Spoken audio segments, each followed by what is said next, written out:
ಎಲ್ಲರೂ ಮೆಚ್ಚೆ ನೆಚ್ಚಲಿ ಎಲ್ಲಲು లేని ನಚ್ಚಲಿ ಎಲ್ಲರೂ ಮೆಚ್ಚೆ ನೆಚ್ಚಲಿ ಎಲ್ಲಲು లేని నచ్చలి తెలుగు వనితల సాహిత్యం వెలుగు చరితల ఔన్నత్యం లోకమంతటికి వెల్లడి చేసే ముచ్చటలాడే నచ్చలి స్త్రీ ప్రగతికి నిచ్చెన నచ్చలి ಎಲ್ಲರೂ మెచ్చే నచ్చలి ఎల్లలు లేని నచ్చలి. నెచ్చలి అంతర్జాల వనితా మాస పత్రిక. ఎల్లలు లేని నచ్చలి. నమస్కారం రమణి గారు, బాగున్నారా? నమస్తే గీత గారు, బాగున్నానండి. నెచ్చెలితో ముఖాముఖికి మీకు స్వాగతం అండి. ముందుగా మీ బాల్యము, విద్యాభ్యాసం, జీవిత నేపథ్యం నుంచి మొదలు పెడదామండి. చెప్పండి. నేను హైదరాబాద్ లో పుట్టానండి, హైదరాబాద్ లో పెరిగానండి. మా అమ్మగారి పేరు సత్యవతీదేవి, మా నాన్నగారి పేరు ఆనందభూషణ్ రావు గారు, అంకరాజు ఆనందభూషణ్ రావు గారు. సో నా చదువు, స్కూల్ చదువు, కాలేజ్ చదువు అన్ని హైదరాబాద్ లో జరిగాయి. ఇంటర్ మారేడుపల్లి జూనియర్ కాలేజ్ లో, డిగ్రీ కస్తూర్బా గాంధీ కాలేజ్ లో చేశాను. నా main subjects public administration, political science, economics లో చేశాను. తర్వాత చాలా ఎర్లీగా నాకు పెళ్ళయింది. సో 18 నిండిన తర్వాత పెళ్లి చేసుకున్నాను అంటున్నాను. సో అది లవ్ మ్యారేజ్. ఆ తర్వాత 2 పిల్లలు, అశ్విన్ కుమార్, కృష్ణకాంత్. అందులో ఒక అబ్బాయి ఇప్పుడు అమెరికాలో ఉంటున్నాడు, ఒకడు ఇండియాలో ఉంటున్నాడు, ఆర్కిటెక్ట్ వాడు. సో ఈ మొత్తం జీవితం అంతా కూడా నాకు హైదరాబాద్ లో తప్ప ఇంకెక్కడికి వెళ్లాల్సిన అవసరం రాలేదండి. అలాగే పెళ్ళయ్యాకే డిగ్రీ చదువుకున్నాను, రెగ్యులర్ గా కాలేజ్కి వెళ్ళి చదువుకున్నాను, ప్రైవేట్ గా కట్టలేదు. పిల్లల్ని అలా పెంచుకుంటూ చిన్నప్పటి నుంచి ఉన్న పుస్తక అభిలాష, చాలా అభిలాషలు ఉండేవి. డాన్స్ నేర్చుకున్నాను, సంగీతం కూడా కొద్దిగా. అమ్మ చాలా మంచి సింగర్, సో అమ్మ పాడుతూ ఉంటే విని పాడడం. తర్వాత కాలేజ్ లో ఉన్నప్పుడు ఎక్కువ డ్రామాలు అవన్నీ యాడ్ చేసేదాన్ని. ఆర్టీసీలో పనిచేసేదమ్మా, ఇప్పుడు రిటైర్ అయిపోయారు. ఆర్టీసీలో అమ్మతో పాటు నేను కూడా రేడియో నాటకాలు వేసేదాన్ని. అట్లా కళారంగంతో అయితే నాకు చాలా చిన్నప్పటి నుంచి పరిచయం అండి. ఈ ఆల్మోస్ట్ నాటకాలు వేసేవాళ్ళు మీకు కూడా తెలుసు, ఉప్లూరు సుబ్బరాయ శర్మ గారు, మల్లాది మహదేవ శాస్త్రి గారు, నిట్టల శ్రీరామమూర్తి గారు. వీళ్ళందరూ చిన్నప్పటి నుంచి నేను మావయ్య మావయ్య అంటూ పిలుస్తూ ఉండేదాన్ని. ఎండమూరి వీరేంద్రనాథ్ గారు కూడా మా ఇంటికి వచ్చారు అప్పట్లో. అమ్మ రఘుపతి రాఘవ రాజారాం అని ఆయన నాటకంలో పాటలు పాడినప్పుడు నాకు బాగా టచ్ ఉందన్నమాట నాటక రంగంతో కూడా. తర్వాత నేను చాలా తొందరగా పెళ్లి చేసేసుకోవడంతో 19 ఏళ్ళు రాగానే ఆ తర్వాత డిగ్రీ చదవడం, 2 పిల్లలు వరుసగా పుట్టడం, నేను దూరంగా ఉన్నాను వీటన్నిటికీ. కానీ పుస్తకాలు పురుగులాగా బాగా చదివేదాన్ని పుస్తకాలు. అదే పనికొచ్చింది అనుకుంటాను. తర్వాత ఒక స్కూల్ టీచర్ గా ఉద్యోగం చేసేటప్పుడు ఆ స్కూల్లో చిన్న పిల్లలకి, తర్వాత కొంచెం 7, 8, 9 తరగతి పిల్లలకి నాటకాలు రాశాను, పాటలు, నాటకాలు రాశాను. అలా రాస్తూ ఉన్నప్పుడు నేను రాయగలను అని నా తోటి టీచర్లు 2 ఉండేవారు, నాకు బాగా క్లోజ్ ఫ్రెండ్స్, లలిత, సుశీల అని. వాళ్ళు బాగా ఎంకరేజ్ చేయడం తోటి నేను తృప్తి అని ఒక నవల రాసి చతుర ఆఫీస్కి వెళ్ళి చలసాని ప్రసాదరావు గారికి ఇచ్చాను. అట్లా నా మొదటి నవల. అదే టైంలో వీరేంద్రనాథ్ గారు ఒక రోజు నేను ఒక చిన్న కవిత రాస్తే చూసి ఒక స్టూడెంట్ ఇంటికి పంపించి నన్ను పిలిపించారు. చాలా బాగా రాశానని. అంటే ఆయన పిలవగానే నేను వెళ్ళలేదు, నాకు కుదరలేదు. 2-3 సార్లు అనుకోవడం, మళ్ళీ తప్పిపోవడం, చివరికి ఒకసారి మా ఆయన నన్ను తీసుకెళ్లారు. పిల్లల్ని మా అత్తగారి దగ్గర ఉంచి వెళ్ళాం చిన్న పిల్లలప్పుడు. ఆయన అన్నారు, మీరు చాలా మంచి పెన్ను, మీరు రచయిత్రిగా ట్రై చేయండి అంటే, నేనిప్పుడు జాబ్ చేస్తున్నానండి. నాకు స్కూల్లో ఈ ఉద్యోగం చాలా అవసరము అంటే ఆయనన్నారు, "ఎంత జీతం ఇస్తారు? ఏంటి?" అంటే అప్పుడు నాకు రూ. 500 ఇచ్చేవారు. హ్మ్. 93 సంగతి మాట్లాడుతున్నా. టీచర్లకి స్కూల్స్‌కి కొదవలేదండి. సందుకొక స్కూల్ పెడుతూ ఉంటారు.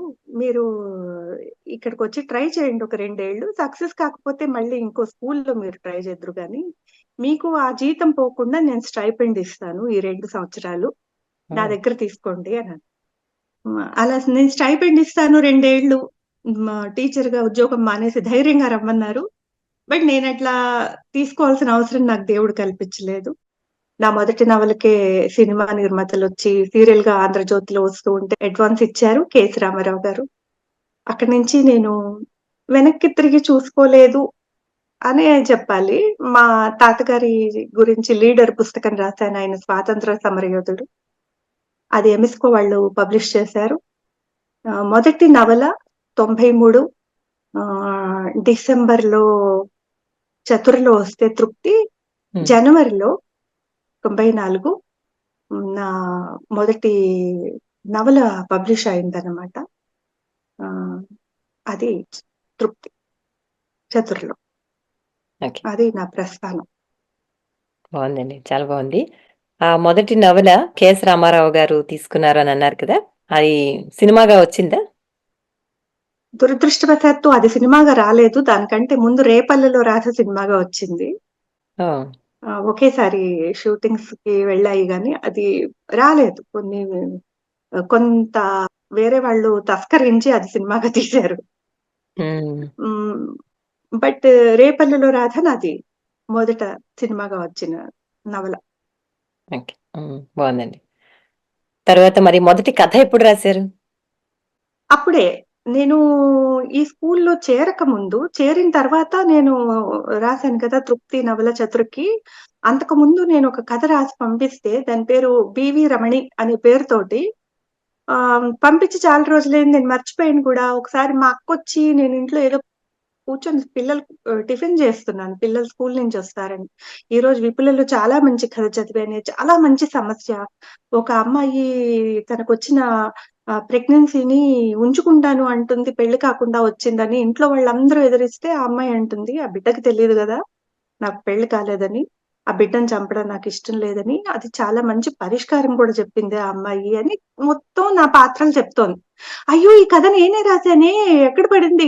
ఏమిటి అంటే, ఆ! నేనిచ్చిన పేరు వేరు. వాళ్ళు పేరు మార్చారు. హ్మ్. ముళ్ళబాట అని జెప్పి విపులలో అది ప్రచురితమైంది.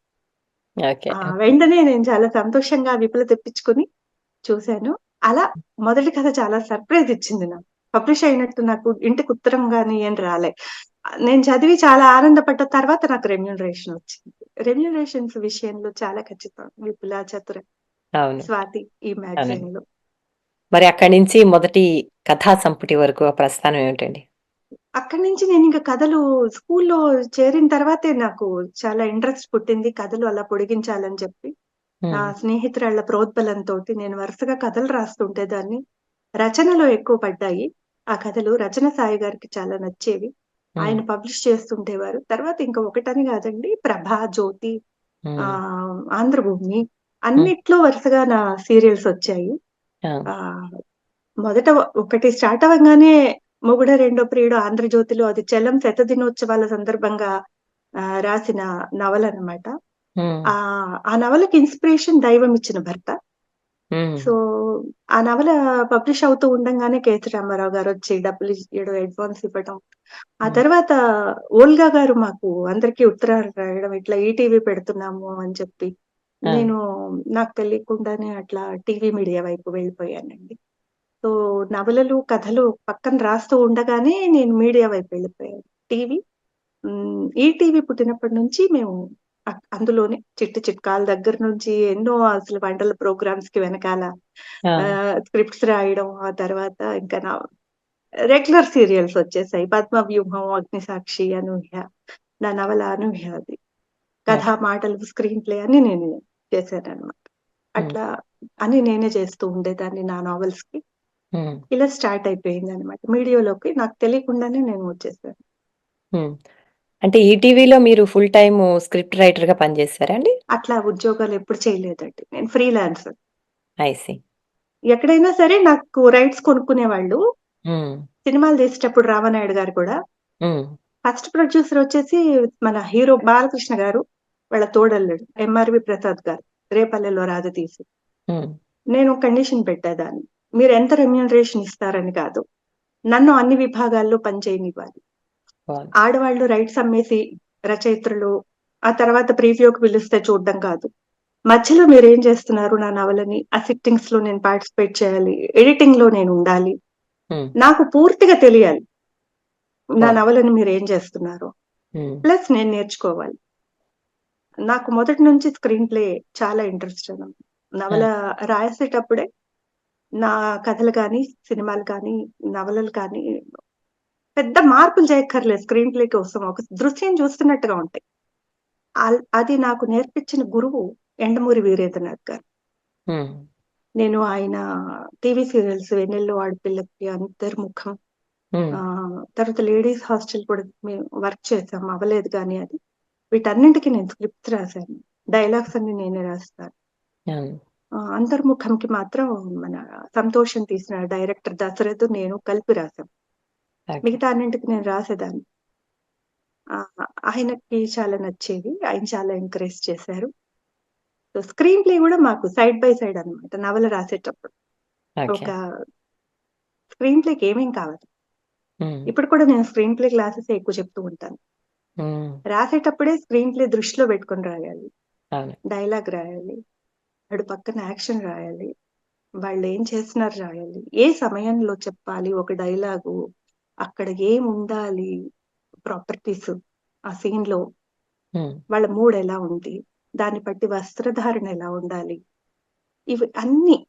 మనం దృష్టిలో పెట్టుకున్నప్పుడు ఒక మంచి సీనొస్తుంది మన పెన్‌లోంచి. ఇంక హ్మ్. వేరే స్క్రీన్ ప్లే చేయక్కర్లేదు డైరెక్టర్. ఇది యథాతథంగా తీసేయొచ్చు నవల పక్కన పెట్టుకొని. 'రేపల్లిలో రాజా' తీసేటప్పుడు డైరెక్టర్ శరత్ గారు, హ్మ్. తర్వాత డైలాగ్ రైటర్‌గా వచ్చిన మరుదూరి రాజా ఈ హ్మ్. మాటే అనేవారు. ఆ! "ఏం లేదమ్మా నవల పక్కన పెట్టుకొని సినిమా తీసేయొచ్చు. పెద్దగా అది. మేము కష్టపడక్కర్లేదు ఈ హ్మ్. నవల కోసం" అని చెప్పి. అది నేను అవును. పెద్ద కాంప్లిమెంట్‌గా తీసుకుంటాను. ఇప్పుడు హుహు. వెబ్ సీరీస్ చేస్తున్నాను. ఎప్పుడు టీవీ సీరియల్స్ చేసినా గూడా అన్ని పనులు నేనే చేసేసేదాన్ని. స్క్రీన్ ప్లే, డైలాగు, స్టోరీ అన్నీ. ఆ! అది నాకు చాలా ఈజీ. అంటే రాసేటప్పుడే డైలాగ్స్‌తో రాసేస్తాను నేను. బావుందండి. ఆ మొదటి నవల అంటే సినిమాగా వచ్చిన మొదటి నవల 'రేపల్లెలో రాధ' అన్నారు కదా! దానికి స్క్రీన్ ప్లే మీరే రాసారా? దానికి నాకు కథ టైటిల్ మాత్రమే ఇచ్చారు వాళ్ళు. నేను అన్నిటికి పని చేశాను. స్క్రీన్ ప్లేకి, డైలాగ్స్ మాక్సిమం నావే ఉంటాయి. ఓహ్! Very nice. తెర మీద ఏం టైటిల్ పడుతుంది అన్నది చూస్తే 'అందరి బంధువయ్య' సినిమాకి కథ, మాటలు నేను రాశాను. హుహు. అని వేశారు వాళ్ళు. ఓకే. 'మధుమాసం'కి కథ ఇచ్చాను. హ్మ్. మాక్సిమం మాటలు రాశాను. ఆ! బట్ సత్యానంద్ గారు మాటల రచయితగా ఆయన పేరు ఉంటుంది. ఆయన ఓకే. కూడా మంచి మాటలు రాశారు దానికి. బట్ మెయిన్‌గా రామానాయుడు గారు నన్ను కూడా రాయమనేవారనమాట. ఓకే. ఏ సినిమా అయినా సరే నా నవల తీసుకున్నప్పుడు నా డైలాగ్స్ తప్పకుండా ఉంటాయి. హ్మ్. నేను డైలాగ్ ఓరియెంటెడ్‌గా రాస్తాను నవలని. హ్మ్. ఎక్కువగా డైలాగ్స్ ఉంటాయి నా నవలలో. హ్మ్. సంఘర్షణ అంటే ఉంటుంది పాత్రల మధ్య. అందువల్ల డైలాగ్స్ ఎక్కువ వాటి ద్వారా చెప్పాల్సొస్తుంది. మనోభావాలు నేను తక్కువ రాస్తానండి. మనోభావాలు పేజీలకి పేజీలు రాస్తే దృశ్యీకరణ చాలా కష్టమవుతుంది. అవును. చదువరులకి గూడా మీరు డైలాగ్ చదివినప్పుడు ఉన్నంత ఈజీగా అర్థమైనట్టుగా, మనం చాలా సేపు మన మనోవిశ్లేషణలు రాసినప్పుడు వాళ్ళకి కొద్దిగా బోర్ కొట్టే భయం ఉంది నాకు. ఇట్లా కొడుతుందేమోనని. నాకట్లా అనిపిచ్చేది చిన్నప్పుడు. అదే. నేను చదివే రోజుల్లో నాకట్లా అనిపిచ్చేది. ఆఫ్‌కోర్స్ నేను 6, 7 క్లాసుల్లోనే 1000 పడగలు గూడా చదివేశాను. హ్మ్. అర్థమైందా లేదా పక్కన పెడితే నేను లైబ్రరీ సిటీ సెంట్రల్ లైబ్రరీకెళ్ళి మొత్తం పుస్తకాలు చదివేసేవాళ్ళం నేను, మా ఫ్రెండ్స్. ఆ! నేనెక్కువ. హ్మ్. పొద్దున్నెళ్తే తిండి కూడా మర్చిపోయి సాయంత్రం 5, 6 వరకు చదివేదాన్ని. పెళ్ళయ్యి మా అత్తగారింటికెళ్ళిన తర్వాత ఆవిడ నాకిచ్చిన పెద్ద ఆస్తి ఏంటంటే, బెంగాలీ సినిమాల్లో చూడండి కొంగు నుంచి తాళాలు తీసి ఇస్తారు. అట్లా ఆవిడ నాకొక 4 లైబ్రరీ కార్డ్స్ ఇచ్చారు. ఓహ్! నైస్. పండగ అన్నమాట. ఒక్కొక్క అదే దాని మీద కదా! 2, 2 నవలలు తెచ్చుకో బాగుంది. అట్లా. చాలా బాగా బాగుందండి. చదివేవారు. అత్తగారు, హ్మ్. ఆడపడుచు, మా ఆయన లైబ్రరీలా ఉండేది మా మామగారు.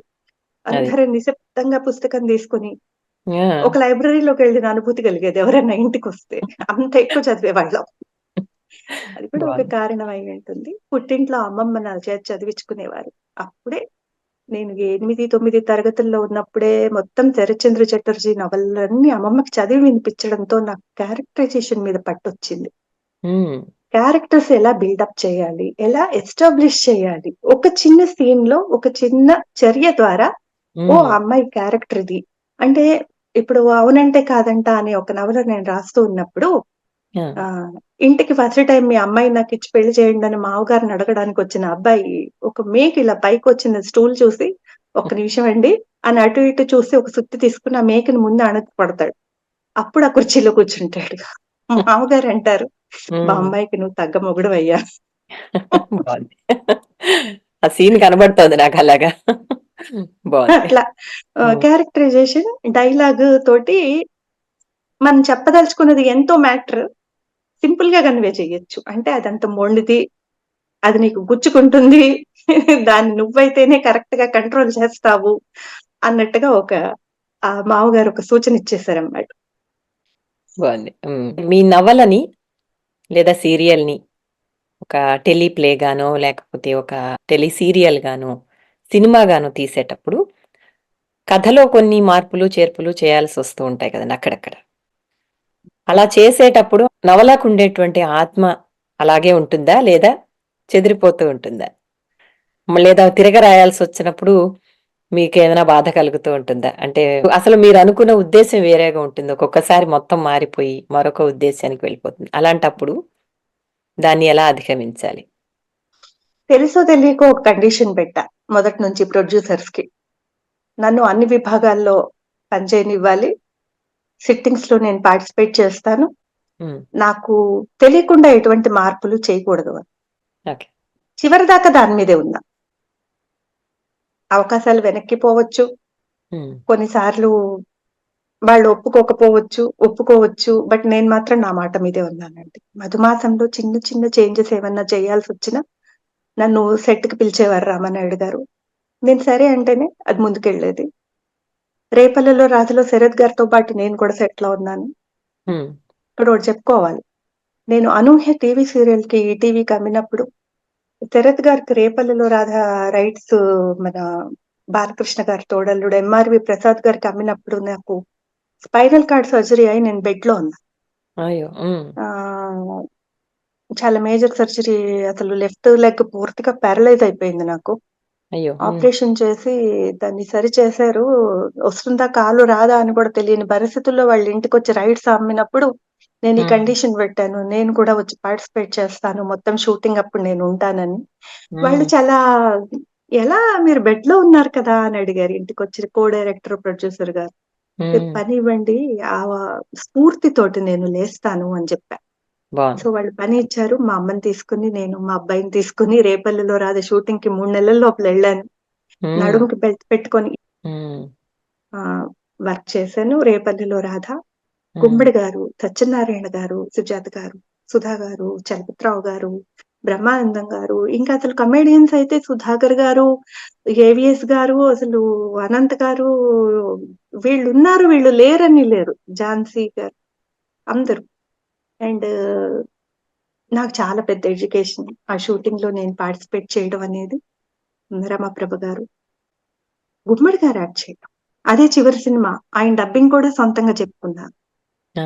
అంతకుముందు ఆయనకు ఇద్దరిలో వేరే వాళ్ళు డబ్బింగ్ చెప్పడం వల్ల చాలా మంది అసంతృప్తికి లోనయ్యారు. గుమ్మడి గారి గొంతు వినకుండా నూతన్ ప్రసాద్ గారి గొంతు వినిపిస్తోందని. అదే. అందువల్ల ఆయన డబ్బింగ్ కూడా స్వయంగా చెప్పుకున్నారు. అది చివరి సినిమా.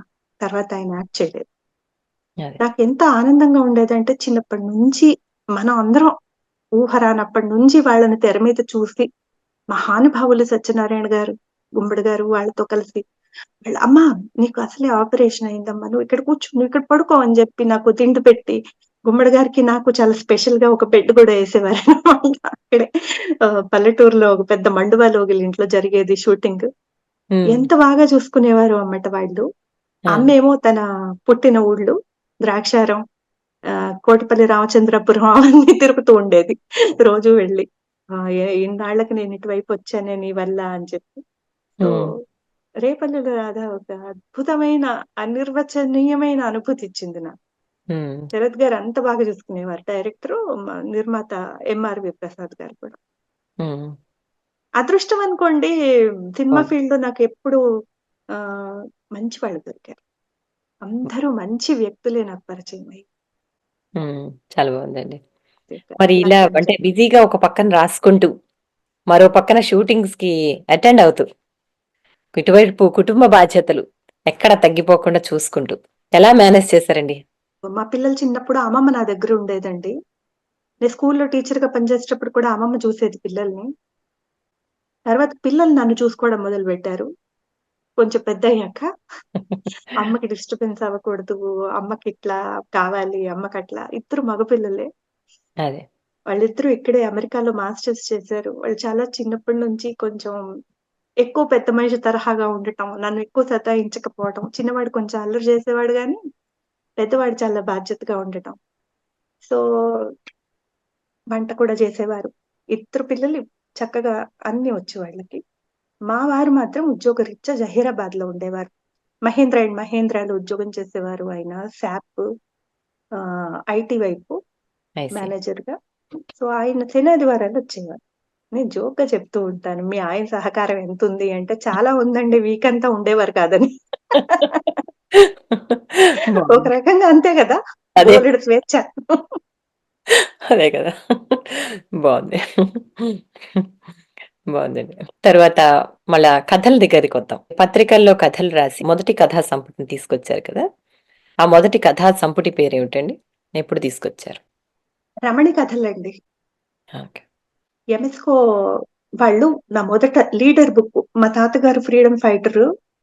ఆహ్, ఆయనతోటి పాటు అమ్మమ్మ, ఆవిడకప్పుడు 18 ఏళ్ళో ఎంతో ఉండేవి. ఒక ఏడాది పాపని తీసుకొని 8 మంది మగవాళ్ళతోటి ఫ్రీడమ్ ఫైటర్స్ వాళ్ళు స్టూడెంట్స్ అన్నమాట కుర్రాళ్ళు. మా హ్మ్. తాతగారిని గురువు గారంటూ వెనకాలొచ్చేవారు. మా తాతగారి పేరు సూరంపూడి శ్రీహర్రావు గారు. మన హ్మ్. అత్తిలి అటువైపు చాలా తణుకు, ఆ! రాజమండ్రి వైపు చాలా ఫేమస్ అప్పట్లో. ఆ! అమ్మమ్మ పేరు వెంకటరమణమ్మ. హ్మ్. వీళ్ళిద్దరూ ఆ పాపని తీసుకొని దుర్గా సావిత్రన్న మా పెద్దమ్మావిడ. ఒక ఏడాది పాపని తీసుకొని 8 మంది మగవాళ్ళతో కలిసి అమ్మమ్మ ఆ రోజుల్లో 6 గజాల కద్దర చీర కట్టుకొని అడవుల్లోంచి నడుచుకుంటూ 5 నెలల 14 రోజులు నిర్విరామంగా నడుచుకుంటూ కాంగ్రెస్ మొదటి మహాసభలకి లక్నో వెళ్లారు. గాంధీ గారిని, వావ్! నెహ్రూ గారిని, కస్తూరిబా గారిని కలవడానికి. వావ్! అప్పటి హ్మ్. దేశభక్తది. సో, అదే. దారిలో పోలీసులు, హ్మ్. బ్రిటిష్ గవర్నమెంట్ అబ్జెక్ట్ చేయటం, హ్మ్. వీళ్ళని అరెస్టులు చేయటం, హ్మ్. ఇట్లా. బాబు రాజేంద్ర ప్రసాద్ గారు ఇట్లా వీళ్ళ ఆన్ ఫుట్ బ్యాచ్ అని వీళ్ళకి పేరు పెట్టి, వీళ్ళొస్తున్నారు. మన కాంగ్రెస్ కుటుంబం. మీరందరూ కూడా వీళ్ళకి ఆతిథ్యం ఇవ్వండి అని ఒక పిలుపునిచ్చారు. సో, హ్మ్. అట్లా కాంగ్రెస్ కుటుంబాలు ముందుకొచ్చి వీళ్ళకి ఫుడ్ అవి ఇచ్చేవాళ్ళు. వీళ్ళు నడిచి వెళ్ళటం వల్ల వీళ్ళ దగ్గర ఎక్కువ లగేజ్ అది లేదు. ఒక చిన్న రేకు పెట్టెలో ఒక 2 జతల బట్టలు, ఒక అది. లోటా, మంచినీళ్ళు తాగడానికి అట్లాంటివేవో. పాప ఉంది గాబట్టి అమ్మమ్మకి దానికోసం కొంచెం చిరుతిండి అట్లా తీసుకొని వెళ్లారన్నమాట. ఇలా వాళ్ళు 5 నెలల 14 రోజులు నిర్విరామంగా నడిచి హ్మ్. చివరికి లక్నో చేరారన్నమాట. రైలు మార్గం కూడా లేదప్పుడు. హ్మ్. అందుకని ఈ అడవులలోంచి ఒక్కొక్క ఊరే అమ్మమ్మ ఇవన్నీ నాకు చెప్తూ ఉండేదనమాట. పూండి వెళ్ళాము, కుండ్ల వెళ్ళాము, లాజస్కర్ అక్కడి నుంచి చట్టికోన వెళ్ళాము అని అక్కడ చెలికాని లచ్చారావు గారు మా అందరికి దుప్పట్లు తెప్పించి ఇచ్చారు. ఫలానా అతను భగత్ అని అతను వాళ్ళ ఇంటికి తీసుకెళ్ళాడు. మా అందరికీ ఆతిథ్యం కోసం అతను బజార్‌కెళ్ళి ఇలా మన సాటి మిత్రులు, మన సోదరులు కాంగ్రెస్ మీటింగ్‌కెళ్తున్నారు. వాళ్ళ కడుపులు మనం నింపాలి అంటే దుకాణదారులందరూ ఇచ్చిన సింగోడాలు, పూరీలు అవన్నీ తీసుకొచ్చి మాకు సంచి నిండా మాకు పెట్టాడు. ఇట్లా చెప్తూ ఉంటే అమ్మమ్మ అలా కాదు. ఒక పద్ధతిలో మీరు ఏ రోజు మొదలుపెట్టారో మీ యాత్ర విజయవాడ నుంచి టర్నర్ సత్రం నుంచి మీరు మొదలుపెట్టిన యాత్రని మొత్తంగా నాకు జెప్పమ్మా, అమ్మమ్మ ఎక్కడెక్కడ మజిలీ చేశారు? ఎక్కడెక్కడ నిద్రలు చేశారంటే అప్పటికే ఆవిడకి 80 ఏళ్ళు. హ్మ్. మరిచిపోకుండా అన్నీ చెప్పేదండి. ఆ! అవన్నీ నేను రాసుకునేదాన్ని. అది ఓహ్! నా ఫస్ట్ లీడర్ బుక్. హ్మ్. అది చదివి వీరేంద్రనాథ్ గారు ఇంప్రెస్ అయ్యి నన్ను పిలిచి, ఒక దృశ్య కావ్యంలాగా ఉంది. నాకా దృశ్యం కనిపించింది పుస్తకం చదువుతూ ఉంటే.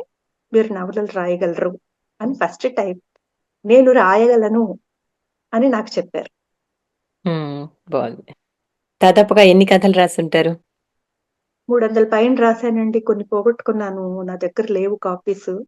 ఆ! ఆహ్, లెక్క గూడా పెట్టడం మానేశాను. హ్మ్. ఇప్పటికి కూడా ఎవరడిగినా రాస్తూ ఉంటాను. ఇప్పుడు కూడా కొత్త కథ సంపుటాలు 6 వచ్చాయి. వంశీ రామరాజు గారు వాళ్ళు వేస్తున్నారు. మన డాక్టర్ ఆళ్ల శ్రీనివాసరెడ్డి గారు ప్రతి సంవత్సరం స్పాన్సర్ చేస్తున్నారు కదా! ఆ పుస్తకానికి ఒక కథ రాస్తుంటాను. మన టీటీఏ మ్యాగజైన్ వాళ్ళు, తెలంగాణ అసోసియేషన్ వాళ్ళు ఇక్కడ సియాటల్‌లో చేసిన 'సావెనీర్‌లో' కూడా ఒక కథ రాశాను. 'నిదురించే తోటలోకి.' ఓకే. ఎవరడిగినా కథ రాస్తానండి. అడగకపోయినా కొన్ని రాస్తాను. కానీ ఎక్కడికి పంపాలో తెలియక ఈ మధ్య నేనెక్కడికి పంపట్లే. ముందు నేను స్వాతికే ఎక్కువ పంపాను. చాలా పత్రికలుండేవి కదా! ఆ! 'జ్యోతి', 'ప్రభ', 'భూమి' అన్నీ మూసుకుపోవడంతోటి వెబ్ మ్యాగజైన్స్‌కి నేను కథలెక్కువ పంపలేదెప్పుడు. సీరియల్స్ రాస్తున్నాను. నా జీవిత కథ రాస్తున్నాను. సంచికకు రాశాను చాలా రోజులు. తర్వాత ఇప్పుడు కెనడా తెలుగు తల్లికి రాస్తున్నాను. బావుంది. హ్మ్. కౌముది కాలం దాటని కబుర్లయితే 2008 నుంచి ఇప్పటి వరకు నిరాఘాటంగా ఒక్క నెల కూడా నేను స్కిప్ చేయకుండా రాస్తున్నాను. బావుంది. హ్మ్. ఆహ్, చాలా వందల వందల కాలమ్స్ రాశాను. ఇప్పుడు 'ఎందుకే నీకింత తొందర' మొన్న వాళ్ళేదో పోటీ పెడితే అందులో ప్రథమ బహుమతొచ్చిన నవలగా దాన్ని వేస్తున్నారు. ఇప్పటిదాకా నవల రాయలేదు కౌముది. ఇదే ఫస్ట్ టైమ్ వాళ్ళకి నవల ఇవ్వడం. బావుంది. తర్వాత డైరెక్ట్ నవలలెక్కువ రాస్తానండి. ఎంఎస్‌కో ఇప్పుడు సాహితీ ప్రచురణలు పెట్టింది గదా! మా ఫ్రెండ్ లక్ష్మి అన్నమాట. మొదటి నుంచి ఎంఎస్‌కోలో లక్ష్మి చూసుకుంటుంది. తనకి నాకు మంచి స్నేహం. అదృష్టమండి పబ్లిషర్ అట్లా వెంటబడడం, అడగడం, డబ్బులు పంపించడం. బావుంది. మళ్ళీ రీప్రింట్ అయినప్పుడు డబ్బులు పంపించటం. ఎంత పంపించింది, ఎన్ని సార్లు రీప్రింట్ చేసింది అసలు ఇవేం పట్టించుకోను. అదే. నాకు నవలలో మ్యాటర్ అమ్ముకోవటం ఎక్కువ ఇంపార్టెంట్. నవల అమ్ముకోవడం కాదు. చాలా మందికి నాకు తేడా ఏంటంటే పుస్తకాలు పబ్లిష్ చేసి వీళ్ళు చాలా కష్టపడి పాపం మంచిగా వాళ్ళ పేరు మీద ప్రింట్ చేయించుకుంటారు. మంచి క్వాలిటీ తోటి. అమ్ముకోలేక వాయినాల్లాగా ఇచ్చుకుంటూ ఉంటారు. అవును. ఇంటికెవరొచ్చినా. ఎందుకంటే ఇంట్లో బీరువా నిండా కనపడుతూ ఉంటే దిగులుగానే ఉంటుంది ఎంతైనా. ఇళ్ళు సరిపోవు. మళ్ళీ అవును. కొత్త నవలొస్తే పెట్టుకోవడానికుండదు. ఇలాంటివి నాకేముండవండి. నాకు 20 కాపీలు పంపిస్తుంది. ఆ తర్వాత మధ్యలో ఎప్పుడన్నా వాళ్ళ రైట్స్ అమ్ముతున్నాను ఒక 5 పంపించు. వీళ్ళకేదో 2 కాపీలు కావాలి పంపించు. నా ఫ్రెండ్స్ అమెరికా నుంచొచ్చారు ఫుల్ సెట్ ఒక నా నవల్స్ పంపించు అంటే వెంటనే పంపిస్తూ ఉంటుంది. నా ఇంట్లో ఎప్పుడు నేను పెట్టుకోను. స్టోర్ చేయను. బావుంది. అట్లా లీడర్ వేసినప్పటి నుంచి 93 నుంచి ఎంఎస్‌కో తోటి నా అనుబంధం కొనసాగుతూనే ఉంది. దూపాటి విజయ్ కుమార్ గారికి నేనంటే చాలా ఇష్టం. ఆయన నా నవల్స్ అన్నీ పబ్లిష్ చేయించేవారు. తర్వాత సాహితీ ప్రచురణలు పెట్టాక లక్ష్మి వేస్తోందండి. మధ్యలో నవ సాహితీ ఆయన కూడా 'మొగుడో రెండో ప్రియుడు' అనే నవల వేశారు. సుధా పబ్లిషర్స్ అనే వాళ్ళొచ్చి 'మధురమైన ఓటమి' అనే నవల వేశారు. కంటిన్యూయస్‌గా నా నవలలు వేసేది మాత్రం సాహితీ ప్రచురణలు. హ్మ్. హ్మ్. నా చేతికి మట్టంటకుండా నేనసలు దాని వైపు కూడా చూడను. ఇంటికి కాంప్లిమెంటరీ కాపీలొస్తే దానం చేస్తాను. మళ్ళీ ఇంకెవరన్నా అడిగినప్పుడు తనకి జెప్తాను. ఇట్లాగే ఫ్రీగా పంచుకుందాం. వేసేసి పంచుకుందాం. అమ్మొద్దు అని నా మీద 2, 3 సెటైర్‌లేస్తుంది. కానీ మళ్ళీ వెంటనే పంపిస్తుంది. అసలు బావుంది. ఏ పుస్తకమైనా బజార్‌లోకొచ్చింది చాలా బావుంది అంటే లక్ష్మి నాకు పంపించేస్తుంది. నేను కొనక్కర్లేదు. అంత వెరీ మంచి ఫ్రెండ్ అన్నమాట నాకు. Very good. మరి కథకి, నవలకి ప్రధానమైనటువంటి తేడా ఏమిటండి? కథ అనేది నా మనసులోకొస్తుందండి. ఇంక బాగా సలుపుతుందనమాట. ఏదో కురుపు సలిపినట్టు. మొత్తం అసలు ఒక్కసారిగా రాసేయకపోతే నిద్ర పట్టదు. ఆది నుంచి అంతం దాకా రాసేస్తాను కథ అనేది. ఏక బిగిన రాయిస్తుంది కథ. చాలా కష్టం నవల కంటే. ఎందుకంటే సంక్షిప్తంగా అన్ని భావాలు మిస్ అవ్వకుండా ఒక నవల చదివితే ఉండే అంత తృప్తి ఈ 3 పేజీల కథ కూడా ఇవ్వగలిగాను. అంటే కంప్లీట్‌నెస్, సంపూర్ణత్వం ఉండాలి. కథ అనేది చాలా సంక్షిప్తంగా చెప్పాలి 3 పేజీల్లో అంటే, మనసులో 30 పేజీలుంటుంది. క్యారెక్టరైజేషను, సంఘటనలు, ఒక మంచి ముగింపు ఇవన్నీ ఉంటాయి. అవును. అందువల్ల కథ రాయడం చాలా కష్టం. నవల రాయడం అనేది కొంత లిబర్టీ ఇస్తుంది మనకి. టైం, పేజీలు మనకు కావాల్సినన్ని పేజీలు రాయొచ్చు. టైం కూడా బాగా పాఠకుల నుంచి మనం తీసుకుంటాం. పాపం పాఠకులు మనకి టైం ఎక్కువ ఇస్తారు. వాళ్ళకి కృతజ్ఞులై ఉండాలి మనం. కథ అట్లా కాదు. ఈ 3 పేజీల కథ చదివేసి అసంతృప్తులైపోకూడదు అవతలి వాళ్ళు. వాళ్ళకి కంప్లీట్ భోజనంలాగే ఉండాలి.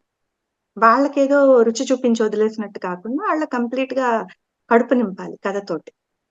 అది. నవలతో ఎంత తృప్తొస్తుందో కథతోటి కూడా అంత తృప్తొస్తుంది. నేనెక్కువగా ఏం చెప్తానంటే, ఇప్పుడు కొత్తగా సావనీర్‌లవి వేసేవాళ్ళు కథలు ఎలా సెలెక్ట్ చేయాలండి అని నన్నడిగినప్పుడు, టెంప్లేట్ కథలకి తక్కువ స్థానం ఇవ్వండి. సెంటిమెంట్ కథలకి అట్లా. అంటే 'తాతగారి పడక కుర్చీ', 'అమ్మమ్మ గారి మరచెంపు' ఈ కథలెక్కువ రాస్తూ ఉంటారు కదా! కొత్తల్లో రాస్తాం. అందరం రాస్తాం. మన అనుభవాల నుంచి. వాటికి తక్కువ ప్లేస్ ఇవ్వండి. కొత్త విషయం ఏం చెప్పారు? ముగింపు సస్పెన్స్‌గా ఉందా లేదా? ప్రేక్షకుల్ని ఏ టాపిక్‌తో మొదలుపెట్టారో ఆ టాపిక్‌తో తీసుకెళ్లారా లేదా? చాలా ఎసెన్షియల్ అండ్ బేసిక్ విషయం. ఈ మధ్య ఫేస్‌బుక్ రైటర్స్ అందరూ అంటే సారీ నేను ఇలా అంటున్నానని ఫేస్‌బుక్‌లో రచయిత్రులు బాగా ఎక్కువ తయారయ్యారు కదా! ఫేస్‌బుక్‌లో రాసే వాళ్ళందరూ కూడా నేను అని ప్రథమ పురుషులో స్టార్ట్ చేసేసి అతను అని ముగించేస్తారు. అతను ఇలా చేశాడు, శూన్యం వైపు చూస్తూ నడిచెళ్ళిపోయాడంటారు. మొదట నేను అని మొదలుపెట్టి భావాలన్నీ రాసి తర్వాత అతను అని ముగించటం. నేను అని మొదలుపెట్టి ఆమె అని ముగించటం. అట్లా చాలా థర్డ్ పర్సన్‌లో ముగించడం అనేది చాలా తప్పు గ్రామాటికల్‌గా. ఈ విషయం నేను ఒక అమ్మాయికి చెప్తూ ఉంటే ఫేస్‌బుక్‌లో ఒక మంచి వెబ్ మ్యాగజైన్ ప్రసిద్ధమైన వెబ్ మ్యాగజైన్ ఎడిటరు ఇది కొత్త టెక్నిక్ అండి. మీరు చాలా అప్‌డేట్ అవ్వాల్సిందుంది అని చెప్పారు నాకు. హ్మ్. కానీ మా గురువులు అలా చెప్పలేదు. మా గురువులంటే మామూలుగా టీచ్ చేసిన వీరేంద్రనాథ్ గారు ఇట్లా కాదు, ఇట్లా రాయాలి స్క్రీన్ ప్లే, ఇట్లా రాయాలి కదా అని చెప్పిన ఆయనే కాదండి. మాకు పురాణం సుబ్రహ్మణ్య శర్మ గారి దగ్గర నుంచి, వాకాటి పాండురంగారావు గారి దగ్గర నుంచి, కనకాంబరరాజు గారి దగ్గర నుంచి, చలసాని ప్రసాదరావు గారి దగ్గర నుంచి, అది. మన ఇంద్రగంటి శ్రీకాంత శర్మ గారి దగ్గర నుంచి, రమణ గారు అందరూ ఎడిటర్స్‌గా ఉన్నప్పుడు మనకి కొంత చెప్తారు. కథ చదవగానే అమ్మా బావుంది. లేదా అమ్మా ఇక్కడ నువ్వు ఇలా రాయకుండా ఉండాల్సింది. ఇదిగో ఈ మార్పు చెయ్యాలి. పెద్దల మాటలు మేము విన్నామండి. దిద్దుకున్నాం. కరెక్ట్ చేసుకున్నాం. ఇప్పటికి దిద్దుకుంటాం. అది. ఇప్పుడు గూడా ఏమిటా వెధవ గ్రామరు అని మొన్న వీరేంద్రనాథ్ గారు ఒక సెంటెన్స్ చదివి కోప్పడ్డారు. ఆ లిబర్టీ ఆయనకుంది. గ్రామర్ చూసుకోండి అంటారు ప్రతి వాళ్ళతో. ఇవన్నీ ఇప్పుడు లేవు. అది. అసలిప్పుడు ఏమి లేవు. ఎవరికి వాళ్ళే ప్రచురించుకుంటున్నప్పుడు అవును. ఫేస్‌బుక్కుల్లోను, పుస్తకాలుగాను అవును. వాళ్ళకెవరు చెప్తారండి? ఇది హ్మ్. బాలేదు అని. ఒకవేళ సమీక్ష చేయమని నాకిస్తే నేను చెప్పిన వాళ్ళందరూ నాకు శత్రువులయ్యారు. ఇక్కడిక్కడ మార్చండి, ఇక్కడిక్కడ తప్పు రాశారు అని నేను చెప్తే, నేను అలా చెప్పకుండా నేను పొగుడుతూ ముందు మాట రాయలేను. నా వల్ల కాదు. హ్మ్. అంటే నేను ముందు మాటలో రాయను ఇవన్నీ. వాళ్ళకి పర్సనల్‌గా చెప్తాను. కాల్ చేసి, ఇక్కడ ఇలా అనిపిచ్చింది. ఇక్కడ ఇలా తప్పుగా రాశారు మీరు. ఇది దిద్దండి.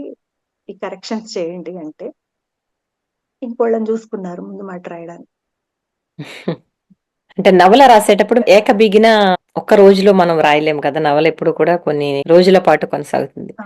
నేను మీకు వారం రోజుల్లో రాసిందుంది, 10 రోజుల్లో రాసిందుంది, ఏడాదిలో 6 నెలల్లో రాసిందుంది. అది టైంని బట్టి కూడా కాదు.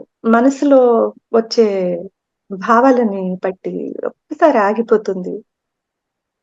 ఒక్కసారి అసలు నిద్రపోనియ్యదు కంప్లీట్ చేసేదాకా. చాలా వ్యాకులతతో ఉంటాం. ఆ ఆ! పాత్రకి ఎండింగ్ ఇచ్చేదాకా. అందువల్ల ఇంత టైంలో ఇదిగో ఈ పోటీ అంటే నేను రాయలేను. ఈ టైంలో మొదలెట్టి ఈ టైంలో ముగించాలి అనంటే నేను రాయలేను. అదే టీవీ సీరియల్ ఎవ్రీ డే రాసేదాన్ని. Every day. నా మూడ్‌తోటి అసలు పని లేదు. పొద్దున్న 6 గంటలకి అసిస్టెంట్ డైరెక్టర్ వచ్చి స్క్రిప్ట్ తీసుకెళ్లాల్సిందే. నేను 35, 40 పేజీలు ఇవ్వాల్సిందే. Every day. ఆ! అట్లా పండగలెళ్ళిపోయాయి. ఇంట్లో పిల్లలు పెద్దయిపోయారు.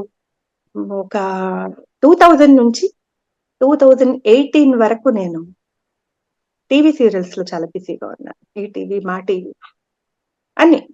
అన్ని టీవీలు, టీవీకి కూడా రాశాను. ఆ! టీవీ సీరియల్ కి నేను ఎప్పుడు మూడ్‌తో పని పెట్టుకోలేదు. రైల్వే ప్లాట్‌ఫార్మ్ మీద కూర్చోపెట్టినా నువ్వు రాయగలగాలి అని వీరేంద్రనాథ్ గారు నాకు మొదటి రోజు చెప్పారు. అది. నేను ఆయనకి స్క్రీన్ ప్లే డైలాగ్స్ రాసేటప్పుడు. నన్ను అలాగే చాలా జనసమర్థంలోనే కూర్చోబెట్టి ఆయన పవర్‌ఫుల్ డైలాగ్స్ రాయించేవారు. ఆయనకి హ్మ్. తృప్తి కలిగేదాకా రాయాలి. లేకపోతే అడ్డంగా చింపి పారేసేవారు. మొగుడే రెండో ప్రియుడు నవలే నా చేత 6 వెర్షన్‌లు రాయించారు. హ్మ్. ఇంకేం చెప్పేవారు కాదు. అడ్డంగా చింపేవారు. మళ్ళీ రాయాల్సొచ్చేది. ఆ! అట్లా. హ్మ్. నాకు టీవీ సీరియల్స్, వెబ్ సీరీస్ ఇప్పుడు ప్రస్తుతం రాస్తున్న వెబ్ సీరీస్‌కి కూడా ఎక్కువ టైం పట్టదు. ఎందుకంటే నాకు ఖచ్చితంగా తెలుసు. చాలా బావుందండి రమణి గారు. మరి మీకు నచ్చిన కథ గాని, నవల గాని నేపథ్యం చెప్పండి? వేప చెట్టు అని ఒక కథ రాశానండి. పెద్ద కథల పోటీ. అంటే దాదాపు 30 పేజీల కథ ఉంటుందది. హ్మ్. అది ఆంధ్ర భూమి పెద్ద కథల పోటీలో ప్రథమ బహుమతి వచ్చింది. కనకాంబరరాజు గారు ఎడిటర్‌గా ఉన్నప్పుడు. హ్మ్. అది మా ఇంట్లో జరిగిన సంఘటన. ఒక వేప చెట్టు ఉండేది మా ఇంట్లో. మా పిల్లలు చిన్నప్పుడు దాన్ని కొట్టించాల్సొచ్చింది. ఎందువల్లంటే దానిలో బదనిక అని ఇంకో చెట్టొచ్చి దాన్ని గొంగళి పురుగులొచ్చాయి చెట్టంతా. హ్మ్. ఆ చెట్టు కొట్టిచ్చాలి అని నిర్ణయం తీసుకోవడమే అసలు చాలా బాధాకరమైన విషయం. ఎందుకంటే ఆ చెట్టుతో మాకు అనుబంధం ఎక్కువ. చిన్నప్పుడు అది ఎక్కి ఆడేవాళ్ళం. దానివల్ల ఎన్నో ఉపయోగాలు. వేప పువ్వు అమ్మమ్మ చాలా ఒరుగులులాగా చేసి వేయించి మాకు పెట్టేది. బాగా అసలు చాలా రకాలుగా మాకు పందిరేసినట్టుండేది ఇంటి ముందు. చల్లగా నీడ ఇస్తూ. అయితే ఈ పురుగుల్ని భరించలేక మా పెద్ద బాబు పుట్టినప్పుడు దద్దుర్లొచ్చేయటం, అవి కుట్టటం, ఆ నూగు గాల్లో తేలొచ్చి కూడా మాకు తగలడం వల్ల ఇక చెట్టు కొట్టిచ్చేద్దాం, ఆ పురుగుల్ని మనం చంపలేకపోతున్నాము అని చాలా పెద్దది. చాలా పెద్ద మర్రి చెట్టులాగా వ్యాపించిందది. హ్మ్. ఆ చెట్టు కొట్టిచ్చటం అనేది ఒక భయంకరమైన నిర్ణయం అయితే, ఆ తర్వాత ఎన్ని పాలిటిక్స్ జరిగాయంటే, ఆ హ్మ్. కొమ్మలు నా షాపు మీద ఉన్నాయి కాబట్టి నన్నడగకుండా ఎలా కొట్టిస్తారని, అక్కడుండే ఒక మటన్ షాపు అతను, అక్కడి నుంచి పొలిటికల్ లీడర్ గూడా ఇన్వాల్వ్ అయ్యి, ఇవన్నీ చాలా ప్రహసనాలు జరిగాయి. చాలా మంది అబ్జెక్ట్ చేశారు. మా అన్నయ్యేమో అప్పుడు వేరే స్టేట్‌లో చదివేవాడు. మా అన్నయ్య వచ్చి అదేంటి ఆ చెట్టు ఎలా కొట్టిస్తారు వద్దులే మాన్పిచ్చేద్దాం కొట్టడం డబ్బులు ఇచ్చేసారు కూడా గొడ్డలు తీసుకుని వాళ్ళు వచ్చాక కూడా మాన్పిచ్చేద్దాం అని చెప్పి చివరికి ఎందుకు కొట్టించరు ఇప్పుడు మేము కొట్టించడానికి మేము అందరం కూడా ఒప్పుకున్నాము నాకు ఆ కర్రలు కావాలి నేను ఆల్రెడీ అడ్వాన్స్ ఇచ్చాను అంటూ ఆ కాలనీలో ఒక రౌడీ వచ్చి మా అమ్మమ్మతో గొడవ పడి ఇలా వాళ్ళంతా వాళ్ళే ఆ చెట్టు కొట్టించారు హ్మ్. లాస్ట్ గా ఈ సంఘర్షణ అంతా చెట్టు మాట్లాడుతుంది ఆ ఓహ్! చిన్న బాబుని చూసి, ఒరేయ్! మీరు పెద్దయిన తర్వాత సీతమ్మ అశోకవనంలో కూర్చుందని, లేకపోతే అశోకుడు చెట్లు నాటించాడని, ఇవన్నీ మీరు విని చెట్లంటే ఏంటమ్మా అని అడుగుతారు. ఈ మానవులంతా కాంక్రీట్ జంగిల్ చేసేసి చెట్లన్నీ ఇలాగే కొట్టించేస్తున్నారు. మీ ఇంట్లో జబ్బొస్తే పెద్దవాళ్ళకి మీరు మందేసుకోరా? ఇలాగే కొట్టించేస్తారా? అంటూ ఆ చెట్టు చాలా తన మనోభావాలు చెప్తుంది. నేను ఎన్నో పక్షులకి ఆలవాలమయ్యాను. ఎన్నిటికో నేను ఆశ్రయం ఇచ్చాను. అలాగే ఒక పంచరంగుల రామచిలుక లాంటి ఒక చిన్న పిట్ట వచ్చి నా మీద వాలినప్పుడు, దాని హ్మ్. ముక్కుకు కరుచుకుని వచ్చిన ఒక మంట విత్తనం లాంటి ఒక ఎర్రని గింజ చూసి నేను పాపంలే ఆహారం తింటుందనుకున్నా. అది ఆ గింజ ఇక్కడ వదిలేసి ఎళ్తుందని, అది బదనికలా వ్యాపిస్తుందని, ఆ బదనికి ఇన్ని రకాల క్రిమికీటకాలు వచ్చి మిమ్మల్ని బాధ పెడతాయని నేను అనుకోలేదు. నేను ఆశ్రయం ఇవ్వడం వల్ల ఇదంతా జరిగింది. అది నా స్నేహాన్ని ఇలా దుర్వినియోగపరుచుకుంది ఆ బదనిక అని చాలా బాధపడుతుంది. అది. ఇప్పుడు బదనిక మాట్లాడుతుంది. హ్మ్. ఒసేయ్ పిచ్చిదాన్నా మంచైనా, చెడైనా కూడా ఇద్దరము సమానంగానే పంచుకుందాము. నువ్వు అన్ని మంచి పక్షులకే ఆలవాలమైతే ఎలాగా నేను ఎన్నో పురుగులకి, ఎన్నో క్రిమికీటకాదులకు కూడా ఆలవాలమయ్యాను. ఆ! మరి వాటికి ఎవరు ఆశ్రయం ఇస్తారే? అసహ్యంగా ఉన్నాయని ప్రపంచం అంతా అసహించుకుంటే అని చెప్పి అది ముందు నేల కొరుకుతుంది. ఫస్ట్ గొడ్డలి దెబ్బకి. ఆ! నీలో మంచి రాలేదే, నువ్వు మానవులతో కలిసి వాళ్ళలాగే నువ్వు కూడా చెడే నేర్చుకున్నావు. నీ హ్మ్. మంచి వాయువు వాళ్ళకిచ్చి, వాళ్ళు వదిలిన కార్బన్ డయాక్సైడ్ పీల్చి, పీల్చి నువ్వు కూడా మనిషివైపోయావు అని చెప్పది ప్రాణాలొదులుతుంది బదని. హ్మ్. అయితే ఆ చెట్టు మోడైపోయి మొత్తం తల వరకు కొట్టేసిన తర్వాత కూడా, ఆ చెట్టు దేవుడిని ఒకటే ప్రార్థిస్తుందనమాట. నన్ను మరో జన్మలో కూడా మానుగానే పుట్టని మానవ జన్మ మాత్రం ఇయ్యకు అని. మధ్యలో చాలా పాలిటిక్స్, చాలా రకాల డ్రామా, చాలా సంఘర్షణలు ఇంట్లో జరిగేవి. అది. ఇవన్నీ చాలా పెద్ద కథ. ఒక నవల రాయాల్సింది ఒక ఆ! పెద్ద కథగా రాసా 30 పేజీలు. వేప చెట్టు కథ, ఆత్మకథ అని దాని పేరు పెట్టారు కనకాంబరరాజు గారు. ఆ! దానికి ఆ రోజుల్లో 3000 బహుమతొచ్చింది. First prize. 95 ఆర్ 6. ఆ కథ బావుంది. నాకు చాలా ఇష్టం. చాలా బాగుంది. చాలా బాగుంది. అలాగే నవలల్లో హ్మ్. నా ప్రతి నవల వేరే వేరే వస్తువులుంటాయి. ఆ! మెయిన్‌గా స్త్రీ ప్రధానమైన ఇతివృత్తాలుంటాయి ఆ! నవలలో. ఆలింగనం మాత్రం చాలా స్పెషల్ నవల. హ్మ్. ఒక అమ్మాయి నేను 5గురిని ప్రేమించాను. ఎందుకంటే ఒక్కొక్కళ్ళలో ఒక్కొక్క గుణం నాకు నచ్చింది అంటుంది. బావుంది. ఒకడిలో ఉన్న పరిపూర్ణ పురుషుడిని మీరు చూపించగలరా? అదే. అని చెప్పి ఒక ఛాలెంజ్ గూడా చేస్తుంది. ఆ! అందుకే ద్రౌపది కూడా అలా పెళ్లి చేసుకుంది. ఆరో వాడు కర్ణుడిని కూడా తన మనసు పడ్డాను. అతనిలోని ఈ దాన గుణం చూసి అని చెప్పింది. సౌరత్వం చూసి అని చెప్పింది. కాబట్టి ఏ స్త్రీ అయినా సరే ఆమె మనసు పొరల్లోకి చూస్తే ఎన్నో భావాలుంటాయి. చెప్పరు నాలాగా నేనందరికి చెప్తున్నాను అని ఆ అమ్మాయి అంటుంది. ఆ అమ్మాయి 10 ఏళ్ళప్పుడు ఒక బాదంకాయ కోసం పక్కింటి అబ్బాయికి మొదట ముద్దు పెడుతుంది. అలా లైఫ్ స్టార్ట్ చేసిన అమ్మాయికి జీవితంలోకి ఒక్కొక్కళ్ళే వచ్చి వెళ్తూ ఉంటారు. 5గురు అబ్బాయిలు. సో, ఆ అమ్మాయి చెప్తుంది. ఒక్కొక్కడు ఒక్కొక్క పాఠం నేర్పిచ్చాడు. ఒకడు లయను తన కడుపు నిండిన తర్వాత మళ్ళీ పట్టించుకోడు. వెళ్ళిపోతాడు. నీ జీవితం నీదని. ఒకడు టైగరు కాపలా కాస్తాడు. తిన్నంత తిన్న తర్వాత కూడా మిగతావి ఏ పక్షి, ఏ జంతువులు తినకూడదని. ఒకడు గుంట నక్క వాడు కాపు కాసుంటాడు. మనకి తెలీదు. పక్కింట్లో ఉంటారు ఎక్కువగా బాబాయ్ గార్లు, మామయ్య గార్లు అనుకుంటాము. టీచరు. ఆ! ఇట్లాంటి వాళ్ళు ఎప్పుడు మనని ఆ దృష్టితో చూసారో, ఎప్పుడు మన మీద ఆహ్, మనంతట మనం వాళ్ళకి చనువిచ్చేదాకా వాళ్ళు ఎదురు చూస్తూ ఉంటారు. వాళ్ళేమో గోతికాడ ఎదురు చూసే నక్కల్లాంటి వాళ్ళు. హ్మ్. ఇంకొకడు తోడేలు సడెన్‌గా కబళించేస్తాడు. అదే. అసలు మనం ఊహించను గూడా ఊహించం వాడు కబళిస్తాడని. వాడి మీద మనకు అనుమానమే ఉండదసలు. వాడెవరో కూడా మనకు తెలియనంత ఆగంతకుడిలాగా వచ్చి మన జీవితంలోకి, మన జీవితం మొత్తం కబళించేస్తాడు అని హ్మ్. క్లాసిఫికేషన్ చేస్తుందనమాట. తనకు తెలిసిన పురుషుల్ని లయన్, టైగర్, వుల్ఫ్, జాకల్ అని చెప్పి. బావుంది. హ్మ్. అట్లా అంటే పురుషుల్లో గూడా 4 రకాలుంటారు. నేను చెప్పిన క్లాసిఫికేషన్ ఇవి అని జెప్పి ఆ అమ్మాయి ఫ్రెండ్‌కి చెప్తూ ఉంటుంది. ఒక నలుగురు అమ్మాయిలు కథ అది. నలుగురు వాళ్ళ జీవిత చరిత్రలు ఈ అమ్మాయి జీవితంలో కలిసుంటాయి. అక్క సడెన్‌గా చనిపోయిన తర్వాత ఆ అమ్మాయి డైరీ చదువుతూ ఉండగా ఈ కథ మొదలయ్యి, ఈ అమ్మాయికి జీవితంలో ఎలా ఉండాలి, ఏమిటి అన్నీ తెలిసి, ఆ అక్క ప్రేమించిన వాడి కోసం ఒక అన్వేషణ మొదలై, లాస్ట్ సీన్‌లో తన స్నేహితురాలి పెళ్ళికి రిజిస్టర్ ఆఫీస్‌లో అతను పూర్తి పేరు సంతకం పెట్టినప్పుడు, తను ఇంతకాలం తన స్నేహితురాలతో కలిసి వెతికిన అతను ఇతనే అని తెలుస్తుంది. అదే. అప్పుడు అతను గుర్తిస్తాడు. "నువ్వు కాళిందిలా ఉన్నావు" అంటాడు. వాళ్ళ అక్క పేరు కాళింది. ఈ ఆముక్తని. అప్పుడు ఆ అమ్మాయి 2 చేతులు పట్టుకొని పక్కకు పిలిచి, "దానికి మాత్రం చెప్పకండి. మీరు కాళిందిని ప్రేమించిన వారని. ఇది కూడా నా అక్క లాంటిదే. మీ ఇద్దరు హ్యాపీగా ఉండండి" అని చెప్తుంది. హ్మ్. ఆ ఐదుగురిని ప్రేమించి, ఆ తర్వాత భంగపడిన తర్వాత, ఈ కథ అంతా హ్మ్. పెళ్లి చూపులకొచ్చిన ఒక అబ్బాయికి చెప్తుంది. ఆ! ఆ అబ్బాయి అంతా విన్న తర్వాత కొంచెం అరిగించుకోవడం కష్టమయ్యి వెళ్ళిపోతాడు. పొద్దున్నే చిన్నప్పుడు బాదంకాయకి ముద్దు పెట్టంది కదా! వాడొచ్చి తలుపు కొడతాడు. ఈ అమ్మాయి కిటికీలోంచి చూస్తుంది. ఇంక నాకు ఓపిక లేదు. వేయబోవని తలుపు తీయమంటూ పిలుపు, రాధకెందుకు నవ్వు గొలుపు అనుకుంటూ తలుపు తీయదు. తలుపుకి వీపు పెట్టి నిలబడుతుంది చాలా సేపు. తర్వాత కోడి కూస్తుంది, తెల్లారుతుంది. ముగ్గు పెట్టడానికి వీధిలోకెళ్ళి వరండాలోకి ముగ్గు పెడదామని జూస్తే, అటువైపు కూర్చునుంటాడు. ఇటువైపు వీపు తిప్పి, "నువ్వింకా వెళ్ళలేదా శివ?" అంటూ చిన్నప్పటి స్నేహితుడు అనుకోని పలకరిస్తే వెనక్కి తిరిగితే పెళ్ళికొడుకు. "నాకొక వర్జిన్ అమ్మాయి దొరకచ్చు కానీ, నీ అంత నిజాయితీ పరురాలైన అమ్మాయి దొరకదు" అని నాకు తెలిసింది. అందుకే వచ్చానంటాడు. బా అది ఎండింగ్. చాలా బాగుంది. కథ పేరేమిటండి?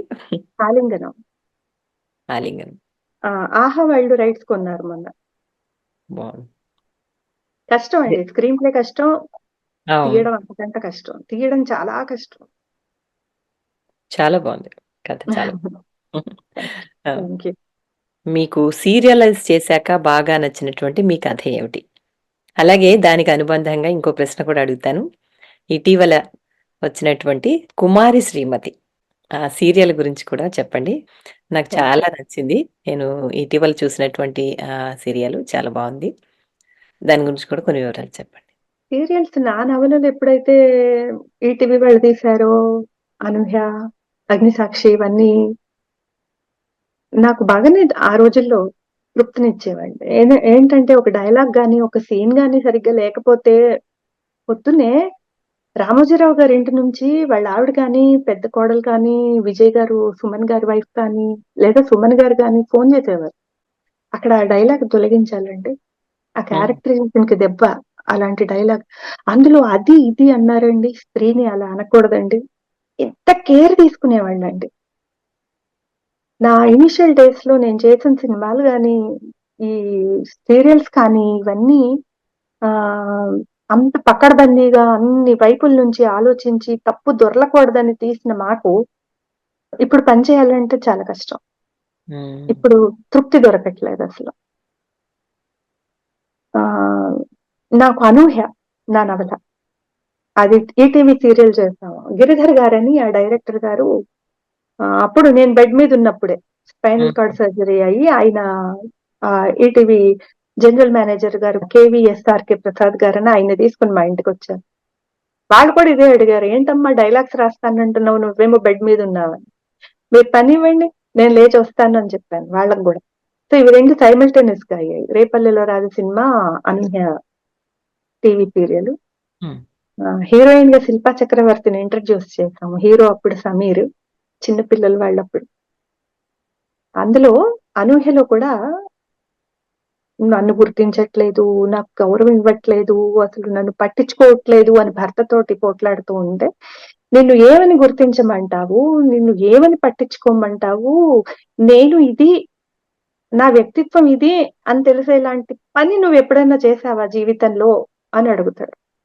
భర్త సంపాదిస్తూ ఉంటే వెల్లకిల్ల పడుకొని ఫ్యాన్ వైపు చూసి నిర్వేదం, నాకు నిస్పృహ, నాకు డిప్రెషను, నన్నసలు నువ్వు సరిగ్గా అర్థం చేసుకోవట్లేదు. నీకు అర్థం నువ్వు చేసుకో ఫస్ట్. నీకేం కావాలి నువ్వు ఆలోచించు ఫస్ట్. నువ్వు వాటిని సాధించడానికి ప్రయత్నిస్తూ ఉంటే నేను నిన్ను అప్రిషియేట్ చేస్తాను. అట్లా చెప్పే ఒక భర్త దొరుకుతాడు. ఆ అమ్మాయి చాలా మారుతుంది. ఎంతో గారాబంగా, ఎంతో అబ్బరంగా పెరిగి వచ్చిన ఒక అమ్మాయి ఇలా అంటాడా వీడు నన్ను అని జెప్పి బయట లోకంలోకెళ్ళి ఉద్యోగం చేసి, ఆ పురుషుల మధ్యలో ఎన్నో ఇబ్బందులు పడి, ఎన్నో ఎదురుదెబ్బలు తగిలి, అయినా ఓడిపోకుండా ఇవన్నీ చేస్తుందనమాట. అప్పుడు ఫ్రెండ్ అంటుంది, "చూసావా సీతాకోకచిలుకగా మారడం వెనక కష్టం గొంగళి పురుగుకే తెలుస్తుంది. బావుంది. పైనుంచి చూసి ఆనందించి మనకు తెలీదు. ఆ చాలా ప్రాసెస్ అంతా జరగాలి. నువ్వు నలగాలి." అది. సో, రాపిడి పెడితేనే రవ్వకైన విలువుంటుందని నీ మొగుడు ఇలా చేశాడే. అయితే ఇదంతా కామెడీ లైటర్ వేలో రాసిందనమాట. హ్మ్. ఈ అమ్మాయి అసలు అర్ధరాత్రి రోడ్డు మీద ఆటో కూడా దొరక్క కర్ఫ్యూలో ఇంటికి రావడానికి కష్టపడిపోతూ ఉంటే, ఒక ఆటో వచ్చి ఆగి పక్కింటాయన అంకుల్ బొంగరం మావయ్య అని ఉంటాడు. అతను రామ్మా ఎక్కు అంటాడు. ఆ బొంగరం మావయ్య పాత్ర మా సుబ్బరాయ శర్మ అంకుల్ ఏశారు. హ్మ్. అప్పుడు ఆ అమ్మాయి ఎక్కిన తర్వాత ఇంటికొచ్చేస్తుంది. ఇంటికొచ్చాక అప్పుడు భర్తతో అంటుంది, "నువ్వు వదిలేసొచ్చేసావు నన్ను పార్టీలో. నేను ఇంటికి రాలేననుకున్నావా? నేను ఏడుస్తూ అక్కడే ఉండిపోతాననుకున్నావా?" అని చెప్పి "అసలు నువ్వు నన్ను చాలా చిన్న చూపు చూస్తున్నావు." అలా ఇలా మాట్లాడిన తర్వాత అతను దుప్పటి తెరిచి ఒకసారి చూసి ఆవలించి, అవును బొంగరం మావయ్యని పంపించకుండా ఉంటే తెలిసొచ్చేదని పడుకుంటాడు. ఇలా ఉంటుందనమాట. కొంచెం హ్మ్. కామెడీలో ఆ అమ్మాయిని మార్చడానికి ట్రై చేసిన భర్త, అందులో ట్విస్ట్‌లు, భర్త రెండో పెళ్లి చేసుకుంటున్నాడనుకుని ఆ అమ్మాయి చాలా కుళ్ళిపోవడం చివరిదాకా, ఆ తర్వాత కాదని తెలియడం. ఈ ఇలా లైటర్ వేలో జరిగిన ఒక కథ. ఒక పెంకి పిల్లని ఎలా మార్చాడు అని. ఒక గారాబాల పట్టిని ఎలా అసలు కష్టం సుఖం తెలిసేటట్టు చేశాడు అని. ఇది ఎందులో సీరియల్‌గా వచ్చిందండి? స్వాతి. ఓకే. స్వాతిలో మొదటిసారి అనూహ్య నేను పంపించినప్పుడు నేను పూర్తి నవల పంపలే. అసలు ఆయన ప్రిన్సిపల్స్‌కి విరుద్ధం బలరాం గారు ప్రింట్ చేయడం అనేది. పూర్తి నవల పంపకపోతే. కానీ హ్మ్. ఆయన ఎంతో ఓపికగా అమ్మ రెండో పార్ట్ కూడా పంపించు. నేను నవల చదువుతూ ఉంటే నాకు మరో ఎద్దనపూడి సులోచనారాణి గుర్తొస్తోంది అని అన్నారు. అవన్నీ నాకు అవార్డులే అండి. చాలా పెద్దగా రాలేదు అవార్డులు అని ఎక్కువ నేను బాధపడక్కర్లేదు. సినిమాలకొచ్చాయి నంది అవార్డ్ 2 అదే. సార్లు. అదే. సో, సినిమాకొచ్చాయి. తర్వాత నేను అవార్డులకి జ్యూరీలో ఉన్నాను కాబట్టి నేషనల్ అవార్డ్స్ జ్యూరీలో, ఇంటర్నేషనల్ అవార్డ్స్ జ్యూరీలో నేను నాకు రాలేదని బాధపడకూడదు. నా చేతుల మీదుగా ఇంత పెద్ద కళాకారులకి నేను అవార్డ్స్ నిర్ణేతగా ఉన్నాను. అదే. మహానటికి 'కీర్తి సురేష్‌కి', 'పుష్పకి', 'అల్లు అర్జున్‌కి', 'చంద్రబోస్‌కి', 'కీరవాణి' గారికి వీళ్ళందరికీ మనం అవార్డులు ఇస్తున్నామంటే ఆహా! మనం ఎంత గొప్ప పదవిలో ఉన్నాం అని నిమిత్త మాత్రులమే మనం. అయినా కూడా ఒక ఆనందం. బావుందండి. గర్వం కాదు. చాలా సంతోషం. అయితే ఇందాక ప్రశ్న అడిగినప్పుడు ఇంకోటి అడిగాను కదా! 'కుమారి శ్రీమతి' హ్మ్. సీరియల్ వచ్చింది కదా ఈ మధ్యన. హ్మ్. చాలా ప్రజాదరణ పొందింది కూడా కదా! హ్మ్. మీరు దాని గురించిన కొన్ని వివరాలు చెప్పండి. నేనసలు 'మహానటి'కి వర్క్ చేసినప్పుడు నాగార్జున గారి సిట్టింగ్స్‌కి వెళ్ళేటప్పుడు స్వప్న గారితోటి అమ్మాయిల గురించి ఏదైనా ఓ మంచి కథ చెప్పండి రమణి గారు అంటే అప్పటికప్పుడు ఆసువుగా చెప్పాననమాట. 'కుమారి శ్రీమతి' కథ. హ్మ్. ఇలా పేరు శ్రీమతి కానీ పెళ్లి కాదు. 30 ఏళ్ల లోపల టాబూ ఉంటుంది వాళ్ళ అమ్మకి. పెళ్లి కాకపోతే ఇంక ఆడపిల్లలకి పెళ్లి కాదని. అందుకని ఈ అమ్మాయిని ఒత్తిడి చేస్తూ ఉంటుంది. చెల్లెలేమో పెళ్లి చేసుకోవాలన్న కోరికతో ఉంటుంది. అక్కకి పెళ్లి కావట్లేదని బాధ. ఇప్పుడు ఈ అమ్మాయికేమో ఇల్లు కావాలి. తను సాధించాలి. బాబాయ్ మీద పోట్లాటైనా సరే ఆ ఇల్లు మా నాన్న పేరు మీద రాశారని ఈ అమ్మాయి సాధించాలి. అందువల్ల ఈ అమ్మాయి డబ్బులు సంపాదించాలి. ఆ ఇల్లు కొనాలంటే. ఒకవేళ కోర్ట్‌లో లాయర్‌కి ఫీదివ్వాలి. కాంప్రమైజ్‌కి ఒప్పుకున్నాడు బాబాయ్ అంటే అని అందుకని బార్ పెడుతుంది అని. ఇంకొక డైరెక్టర్ గారు గూడా మధ్యలో చాలా రోజులు పనిచేశారు. లాస్ట్ దాకా చేయలేదాయన. మల్లిక్ రామ్ అని చెప్పి. బార్ ఐడియా ఆయన అన్నారు. మేము చాలా రకాలనుకున్నాం. బట్ బార్ ఐడియా ఆయన అన్నారు. I am so happy that నేను వెంటనే సీన్‌లు రాయటం, అవన్నీ స్వప్న దత్ గారికి నచ్చటం. అప్పుడు ఫస్ట్ టైమ్ నేను కథ చెప్పినప్పుడు నందిని రెడ్డి అక్కడున్నారు. ఓహ్! మన అందరం కలిస్తే చాలా బ్యూటిఫుల్ లేడీస్ వెబ్ సీరీస్ చేయొచ్చు అని నందిని రెడ్డి గారన్నారు. అప్పుడే మేమనుకున్నాం కాస్టింగ్ ఇట్లా నిత్య మీనన్ని పెడితే బావుంటుందని. తర్వాత అట్లా తాళ్ళూరు రామేశ్వర గారు, గౌతమి గారు అందరూ కుదిరారు. హ్మ్. తను వచ్చిన తర్వాత ఆహ్, అవసరాల శ్రీనివాసు గారొచ్చి స్క్రీన్ ప్లే టేకప్ చేశారు. ఆ! నేనెక్కువ అమెరికాలో ఉండిపోవడానికి కూడా కారణం. నేనెక్కువ స్క్రీన్ ప్లే వైపు వెళ్ళలేదు దానికి. కథ ఇచ్చిన తర్వాత 8 ఎపిసోడ్స్ అనుకున్నాం. హ్మ్. ఆ 8 ఎపిసోడ్స్ కథ ఇచ్చిన తర్వాత నేనెక్కువ అమెరికాలో ఉండిపోవడానికి కూడా ఒక కారణం. అవసరాల శ్రీనివాస్ నాకు ఓన్ బ్రదర్ లాగా. నాతో ఎప్పుడు టచ్‌లో ఉంటాడు ఫోన్‌లో గూడా. ఓకే. అండ్ చాలా బాగా పనిచేశారు. అట్లా వాళ్ళెవరో కొత్త డైరెక్టర్ అబ్బాయిని పెట్టి ఆ వెబ్ సీరీస్‌ని పూర్తి చేశారు. మంచి రిజల్ట్ ఇచ్చింది. ఎందుకంటే అవును. మన అమ్మమ్మ, మన అమ్మ ఇంట్లో ఎలా మాట్లాడతారు? అవును. ఎంత సహజంగా ఉండాలి సీన్‌లు. బాబాయ్ కూడా చెడ్డవాడు కాదు చూడండి. అవును. అందరూ పాజిటివ్. అందరూ పాజిటివ్. ఇట్లా ఒక మంచి 'ప్రేమ్ సాగర్' గారని ఆయన గూడా చేస్తున్నారు. కానీ ఇందులో మంచి వేషం బాబాయ్ వేషం. అందరూ అలా పాజిటివ్ క్యారెక్టర్స్ అయినప్పుడు కూడా తండ్రి ఒక చిన్న నెగటివిటీ చూపించి తండ్రిలో మేము ఒక చిన్న సస్పెన్స్ పెట్టాము. నెక్స్ట్ సీజన్ చేయాలి అని. హ్మ్. చాలా మంచి పేరొచ్చింది 'కుమారి శ్రీమతి' ద్వారా. నిత్య మీనన్ చాలా బాగా యాక్ట్ చేసింది. స్వప్న దత్ 5 ఏళ్ళు పట్టింది తనకి. ఇది అంత పేరుండి, అంత ఫేమస్ అయ్యుండి కూడా అంత ఆషామాషీగా జరగవు అమెజాన్ ప్రైమ్ తోటి పనులు. అవును. వెబ్ సీరీస్ అనంగానే సినిమా కంటే ఎక్కువ టైం తీసుకుంటున్నాయి. నెట్‌ఫ్లిక్స్‌లు, అమెజాన్ ప్రైమ్‌లు ఆ! స్లాట్ ఇవ్వటం అంత ఈజీ కాదు. అంటే డబ్బులకు మంచి ప్రెస్టీజియస్‌గా చేసినవి డబ్బులడుగుతారు గదా! సో, అవును. బిజినెస్ అవ్వటం అవన్నీ కూడా కొంచెం బాగా టైం పడతాయి. హ్మ్. 5 ఏళ్ళు పట్టింది. 6, 7 అది రిలీజ్ అయింది. అంటే స్వప్న దత్ గారు మొన్న ఒక ఇంటర్వ్యూలో కూడా చెప్పారు. నా పాప కడుపులో ఉన్నప్పుడు మొదలు పెట్టాము ఈ ప్రాజెక్ట్. దానికి ఇప్పుడు 5 ఏళ్ళు నిండి 6 ఏడు వచ్చింది. ఆ! ఈ కుమారి శ్రీమతి రిలీజ్ అయ్యేటప్పటికని. ఆ! నేను ఇంతకు ముందు సుబ్బలక్ష్మి, మిసెస్ సుబ్బలక్ష్మి అని జీ5కి ఒకటి చేశాను మంచు లక్ష్మి తోటి. అవసరాల శ్రీనివాస్ హీరో అందులో. సుధీర్ కుమార్ అతను ఒక హీరో అన్నమాట. మహేష్ బాబు వాళ్ళ కజిన్. చాలా బాగుంటుంది అది. మీరు ఎప్పుడన్నా చూడండి. డేట్ యువర్ సెల్ఫ్ అనే కాన్సెప్ట్. అంటే గృహిణులు, ఉద్యోగస్తులు గాని ఎప్పుడు ఇతరుల కోసమే మీరు టైం స్పెండ్ చేస్తారు. మీతో ఒకరోజు మీరు టైం స్పెండ్ చేసుకోండి. చాలా మిమ్మల్ని బాగుంది. మీరు బెస్ట్ చేసుకోండి. మిమ్మల్ని చాలా మీరు బాగుంది. ప్యాంపర్ చేసుకోండి. మిమ్మల్ని మీరు ప్యాంపర్ చేసుకోండి. ఇట్లా నేను అది పెట్టినప్పుడు వెబ్ సిరీస్ చేసినప్పుడు పెద్ద పెద్ద వాళ్ళు 60 ఏళ్ల వాళ్ళు, 80 ఏళ్ల వాళ్ళు, అమ్మ నేను ఇవాళ నన్ను నేను డేట్ చేసుకుంటున్నాను. ఈరోజు నేను పబ్లిక్ గార్డెన్స్‌కి వెళ్ళాను. నా ఇష్టమైన లైబ్రరీకి వెళ్ళాను. నేను ఒక చోట కూర్చొని వీణ వాయించుకున్నాను ఇవాళ. అంటూ నాకు చాలా మంది మెయిల్స్ పెట్టారండి. చాలా మంది. చాలా సంతోషం వేసింది. సో, హ్మ్. అది కాన్సెప్ట్ అన్నమాట. ఒక అమ్మాయి, 2 పిల్లల తల్లి, భర్తకి బుద్ధి రావాలని ఒకరోజు ఇంట్లోంచి వెళ్ళిపోతుంది. అంటే ఉంటే విలువ తెలీదు. లేనప్పుడు ఆ వాక్యూమ్ విలువ తెలుస్తుంది. ఏమేం పనులు ఆగిపోతాయి. ఒకరోజు ఇల్లాలు లేకపోతే ఇంట్లో ఏమేమి జరగవు అనేది కాన్సెప్ట్ అయితే, ఆ బయటికెళ్ళిన అమ్మాయి ఎంతమందిని చూసింది, ఎంతమందిని సమస్యల్ని పరిష్కరించింది. నాకు బావుంది. చాలా ఇష్టమైన విషయం ఏంటంటే అందులో చిన్నప్పటి నుంచి మా సీన్ గాడండి, మేము చిన్నప్పుడు ఇద్దరం ఎద్దుల మీద కూర్చునేవాళ్ళము. కాలవలో ఈతలు కొట్టేవాళ్ళం అంటూ ఉంటే, సీన్ గాడి గురించి చెప్పొద్దన్నానా? వాడెక్కడో గొడ్లు కాసుకుంటూ ఉంటాడు ఆ ఊరోడు. వాడి గురించి ఎందుకే అస్తమానం చెప్తావు అని ఉడికిపోతుంటాడు ఈ మొగుడు. మా సీనుగాడు వాడేంటి రాజకుమారుడా? వాడి గురించి ఇలా చెప్తూ ఉండే. అది కాదండి సీనుగాడు ఇప్పుడు అంటే వాడి గురించి చెప్పొద్దననా అంటాడు. అలాంటిది లాస్ట్‌కి ఈ అమ్మాయి కిడ్నాప్ అయిపోయి ఎక్కడో ఉన్నప్పుడు ఒక్క ఫోన్ కాల్ చేసుకోవచ్చా అని అడుగుతుంది. చేస్తే నా పోయిన వజ్రాలొస్తాయా అంటాడు ఆ విలన్. తెప్పిస్తా. వాడి దగ్గరున్నాయి అంటుంది. సరే చెయ్యి. కానీ పోలీసులకి చెప్పావో చూడేం చేస్తామో. నీ మొగుడు పిల్లలు మా అధీనంలో ఉన్నారని వీడియో ప్లే చేస్తాడు. మొగుడిని కట్టేసుంటాడు. 2 పిల్లల్ని కట్టేసుంటాడు.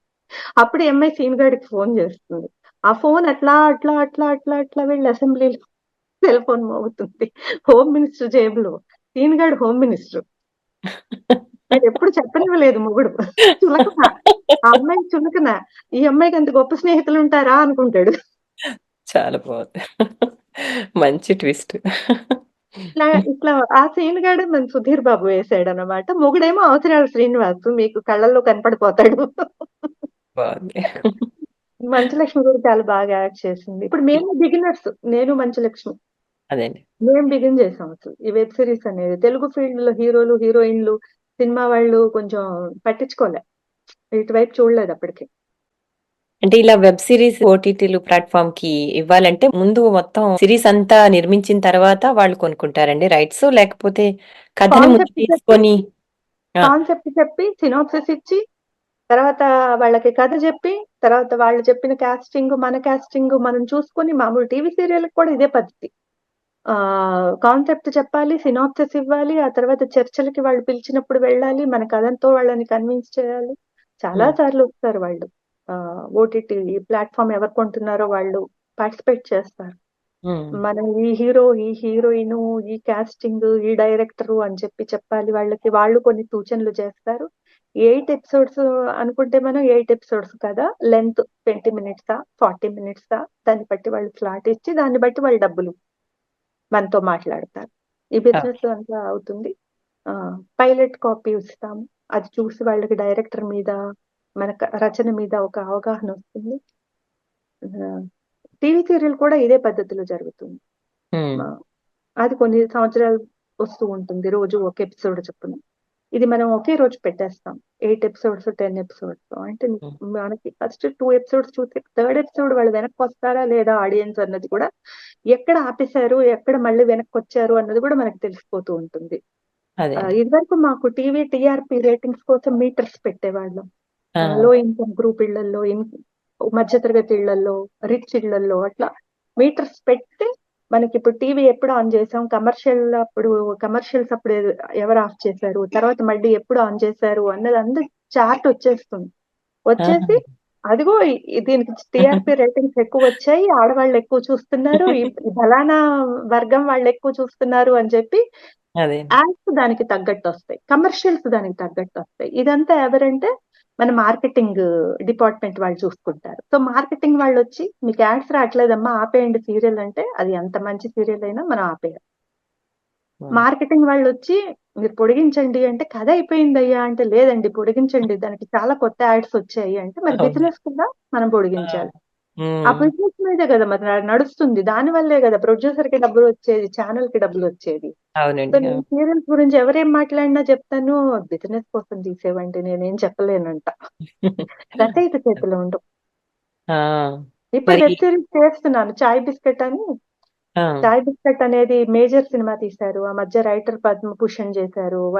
మా అన్నయ్య కొడుకే పెట్టాడన్నమాట 'చాయ్ బిస్కెట్'. వాళ్ళ ఫ్రెండ్ హ్మ్. అనురాగ్‌తో కలిసి. హ్మ్. సో ఇప్పుడు మంచి ప్రొడ్యూసర్స్ అయ్యారు వాళ్ళు. అంటే నా తర్వాత నా ఫీల్డ్‌లోకి మా అన్నయ్య కొడుకొచ్చాడు. సరే వాడి పేరు. వాళ్ళింకా చాలా సినిమాలు తీయడానికి ప్లాన్ చేస్తున్నారు ఈ ఇయర్.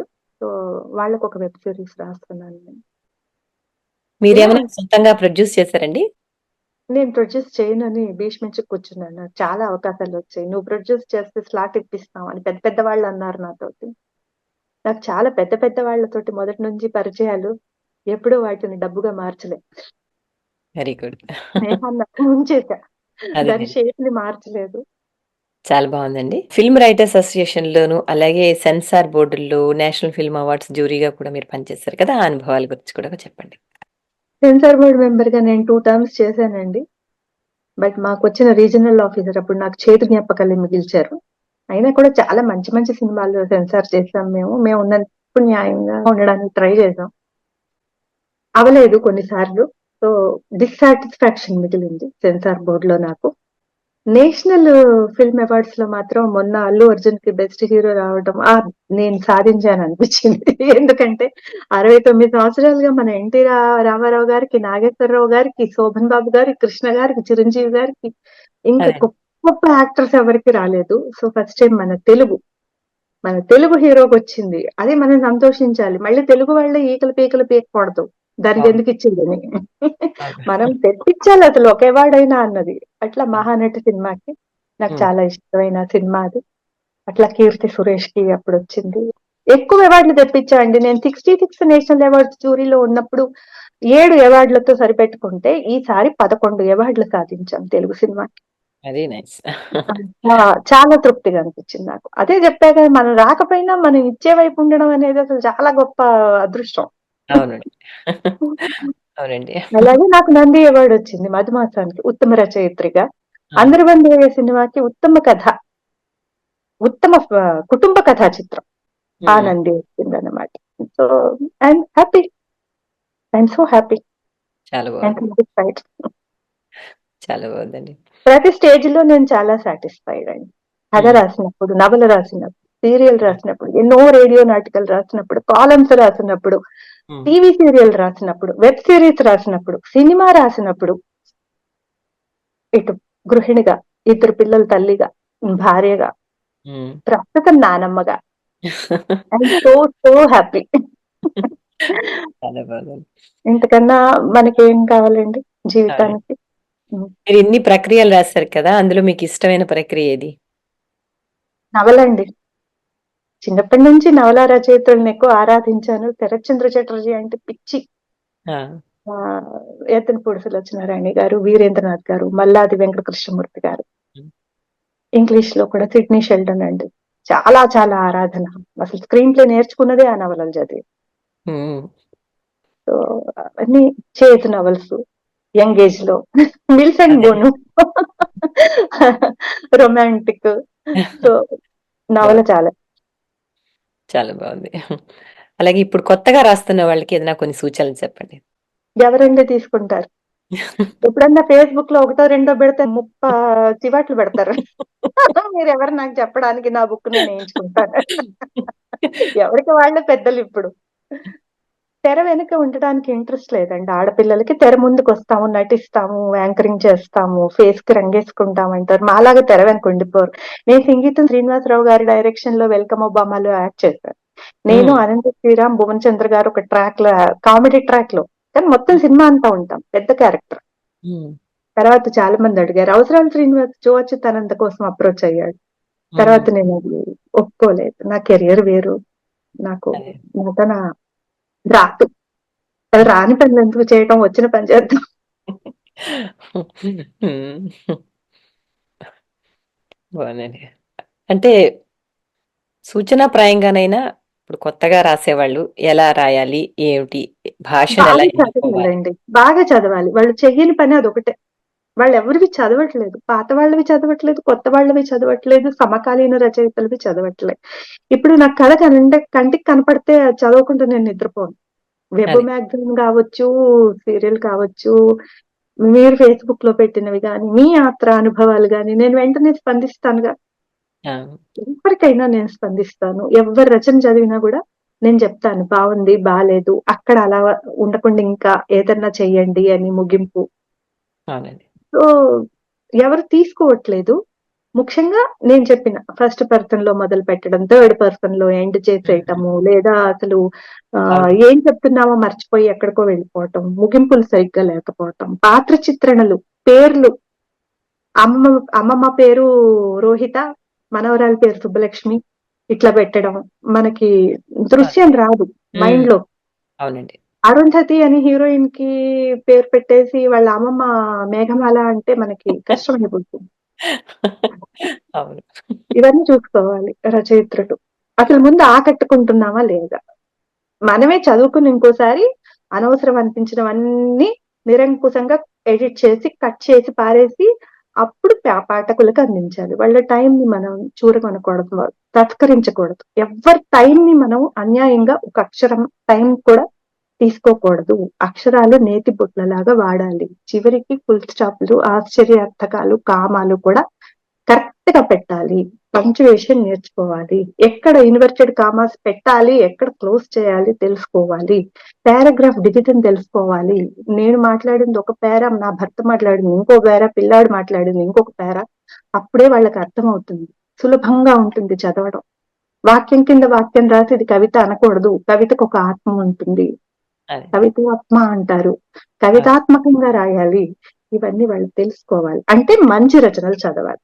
అసలు అదే. మంచి చదివితే కదా అలా ఉండాలి అని తెలియడానికి మేము చిన్నప్పటి నుంచి చేసిన పని అది. మంచి మంచి రచనలు చదివాం. కొడవటి గంటి గారివి, బుచ్చిబాబు గారివి, అందరివి, పెద్దవాళ్ళందరివి, టాగోర్ నవలలు, ట్రాన్స్లేషన్స్, ఇంగ్లీష్ నవలలు అన్ని చదవాలి, బాగా చదవాలి. ఉమ్. అప్పుడు రాయాలి. అలాగే మీరు సెన్సార్ బోర్డు మెంబర్ గా పనిచేశారు కదా, మరి అంటే ఇప్పుడు వస్తున్నటువంటి ఈ భాష చాలా అవునండి. అన్యాక్సెప్టబుల్ గా దారుణంగా ఉంటుంది కదా. సో, ఈ కొత్తగా రాసే వాళ్ళకి ఏమైనా కొన్ని సూచనలు ఏమైనా చెప్పండి. సినిమాలకి సెన్సార్ ఉంది కానీ అండి, అది కూడా ఏ సర్టిఫికెట్ ఇచ్చి వదిలేస్తున్నారు ఈ మధ్య. ఇప్పుడు లేకపోతే యానిమల్ సినిమా లాంటివి బయటకు రావు కదా. ఏ సర్టిఫికెట్ ఇచ్చి వదిలేస్తున్నారు ఈ మధ్య. కానీ వెబ్ సిరీస్ కి అసలు సెన్సారే లేదు. అవును. దీని గురించి ఒక ఉద్యమం ఏమన్నా చేద్దామా అని అనిపిస్తోంది నాకు. ఎందుకంటే పిల్లలు చూస్తున్నారు, పెద్దవాళ్ళు చూస్తున్నారు, అన్ని రకాల వాళ్ళు చూస్తున్నారు. సెన్సార్ లేకపోతే చాలా కష్టం. ఓటీటీలో రక్తం ప్రవహించేస్తోంది, అశ్లీలత, చూడకూడనివన్నీ, చూపించకూడనివన్నీ అందులో ఉంటున్నాయి. అవును. సో దానికి కూడా సెన్సార్ రావాలి. ప్రస్తుతం ఉన్న సెన్సార్ బోర్డు బాగా పనిచేయాలి. అంటే ఆ, స్ట్రిక్ట్ గా ఉండాలి. ఆఫీసర్లు స్ట్రిక్ట్ గా ఉండాలి. మెంబర్ల ప్రలోభాలకి గురవ్వకుండా సెన్సార్ సర్టిఫికెట్లు ఇవ్వగలిగి ఉండాలి. ఉమ్, బాగుందండి. అంతకన్నా ఏం చెప్తాం. ఇప్పటి వరకు మీతో మాట్లాడుతుంటే ఇంకా అసలు ఎంతసేపైనా నాకు కంటిన్యూ చేయాలనిపిస్తుంది, ఇంకా మాట్లాడాలనిపిస్తుంది. చాలా థ్యాంక్ యూ. సంతోషంగా ఉంది. మీ అనుభవాలు వింటూ ఉంటే మంచి ఉత్సాహం కలుగుతోంది అనమాట. మరి చివరిగా మీరు కూడా నెచ్చలి. చాలా స్ఫూర్తిదాయకమైన జీవితం మీది. తెలుగు భాషను నమ్ముకుని తెలుగులోనే మీరు పనిచేయగలగటం, అసలు ఇదంతా చాలా, వచ్చి అమెరికాలో ఉద్యోగం సంపాదించుకోవడం అనేది వండర్. ఫస్ట్ టైం నాకు కిరణ్ ప్రభు గారు చెప్పినప్పుడు అన్నాను, వండర్ఫుల్ నిజంగా ఇట్లాంటి, ఇలా ఉద్యోగం సంపాదించుకోవడం అనేది. అండ్ మీ కవితలు కూడా నేను చదువుతూ, మీ రచనలన్నీ నేను చదువుతూ ఉన్నాను ఈ మధ్య. థ్యాంక్స్ అండి. You are also very good writer and wonderful human being.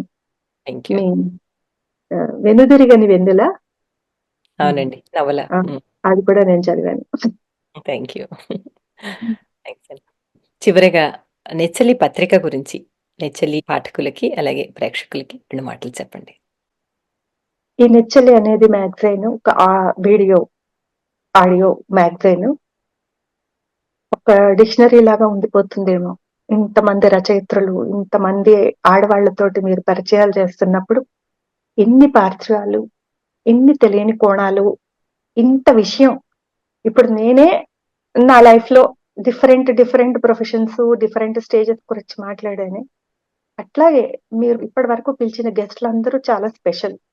వాళ్ళందరి అనుభవాలు, అందులో అనువాదకులొచ్చారు, రచయిత్రులొచ్చారు, నాటక రచయిత్రులొచ్చారు, కథా రచయిత్రులొచ్చారు, కవితలు రాసిన వాళ్ళొచ్చారు. ఇవన్నీ గూడా భావితరాల వాళ్ళకి ఎక్కడెక్కడో వెతుక్కోకుండా ఒక్క నెచ్చెలిలోనే దొరికిపోతారు. అప్పుడు ఎలా ఉండేది? ఆ శతాబ్దంలో, ఆ సంవత్సరాల్లో రచయిత్రులు ఎలా ఉండేవారు? ఏం రాసేవారు అంటే, ఇంకెక్కడికో వెళ్లి మనం డిక్షనరీల్లో, లైబ్రరీలో శోధించక్కర్లేదు. మీ నెచ్చెలి చాలు. Thank you. అన్నీ తెలిసిపోతాయి. సో, మీరు వండర్‌ఫుల్ వర్క్ చేస్తున్నారు. Congratulations. Thank you so much అండి. చాలా ధన్యవాదాలండి. ఇంతసేపు మీరు నెచ్చలి పాఠకులతోనూ, అలాగే ప్రేక్షకులతోనూ మీ అనుభవాలు, జ్ఞాపకాలు ఇవన్నీ పంచుకున్నందుకు చాలా ధన్యవాదాలు. నమస్కారం. పాఠకులందరికీ ధన్యవాదాలు. మీకు నమస్కారాలు. నమస్తే. Thank you. ಎಲ್ಲರೂ ಮೆಚ್ಚೆ ನೆಚ್ಚಲಿ, ಎಲ್ಲಲು లేని నచ్చలి.